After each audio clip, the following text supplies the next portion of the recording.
सभी के समक्ष एक विशेष विषय को लेकर उपस्थित हुई हूँ, जिसका विषय है दहेज प्रथा उन्मूलन।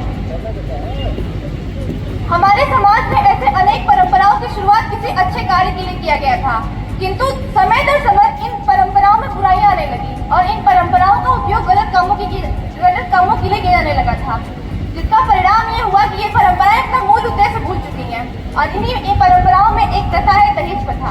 किंतु आपको जानकर हैरानी होगी कि जो दहेज प्रथा आज के भारत का हिस्सा है वो कभी अतीत के भारत का हिस्सा था ही नहीं, अर्थात दहेज प्रथा की शुरुआत आज भारत में हुई ही नहीं थी। यह कोरोना वायरस की तरह किसी अन्य देश से हमारे देश में आई थी। शब्दकोश डिक्शनरी के हिसाब से दहेज शब्द उर्दू के जहेज शब्द का परिवर्तित रूप है, जिसका उपयोग अरेबियन देशों में किया जाता था। जर्मन हिस्टोरिकल माइकल विक्टर का कहना है कि प्राचीन भारत में दहेज जैसी किसी भी प्रथा का प्रचलन था ही नहीं, अपितु पिता की संपत्ति पर पुत्री का समान अधिकार था। इसी के साथ दूसरी शताब्दी में आए इस्लामिक स्कॉलर अल-बरूनी ने भी प्राचीन भारत में दहेज जैसी किसी भी प्रथा का प्रचलन को खारिज करते हुए ये कहा है कि वह उस समय स्त्री पक्ष के द्वारा दिए जाने वाला धन था, जिसे स्त्री धन कहते थे, जिसे आज हम दहेज प्रथा कहते हैं। साल 2013 केरल के कोल्लम शहर की बात है, जहाँ तुषारा नाम की लड़की का विवाह चंदू नाम के लड़के से हो रहा था। चंदू बहुत ही योग्य वर था, विवाह बहुत अच्छे तरीके से निपट जाता है, लेकिन आपको जानकर हैरानी होगी उसी तुषारा लड़की का साल 2019 में मृत्यु हो जाती है भूख और प्रताड़ना के कारण। आपको जानकर हैरानी होगी शादी के वक्त जिस पिता ने अपनी बेटी को लाल जोड़े में विदा किया था, उसी पिता को उसकी बेटी सफेद कफन में मिलती है।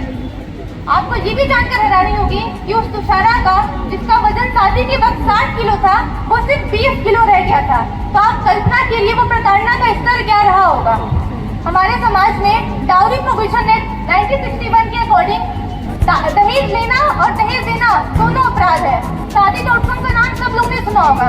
पिछले 10 सालों की रिपोर्ट के मुताबिक लगभग 1,87,897 महिलाओं को मौत की घाट उतार दिया गया। जरा सोचिए, क्या समाज में क्या हो रहा है? क्या दहेज से मिलने वाली क्षणभंगुर वस्तुएं किसी जीते जाते मनुष्य के जीवन से अधिक मूल्यवान है? प्रश्न ये उठता है। आज का समय ये हो गया है कि लोग रिश्ते नहीं बेटर डील सर्च कर रहे हैं, रिलेशन नहीं ट्रांजेक्शन हो रहे हैं, और शादी जैसे दहेज प्रथा ने शादी जैसे सुंदर इवेंट को एक बिजनेस इवेंट बना दिया है। और आपको जानकर हैरानी होगी कि द बिजनेस स्टैंडर्ड रिपोर्ट के मुताबिक साल 2023 में बिजनेस इंडस्ट्री ने 4.74 ट्रिलियन का मुनाफा कमाया है। और आश्चर्य की बात यह है कि यह मुनाफा सिर्फ 28 दिन में हुए 32 शादियों का एस्टिमेट है। तो जरा सोचिए, जब यही रिपोर्ट यह बताती है कि हमारे समाज में एक साल में लगभग 1 करोड़ शादियां होती है, जरा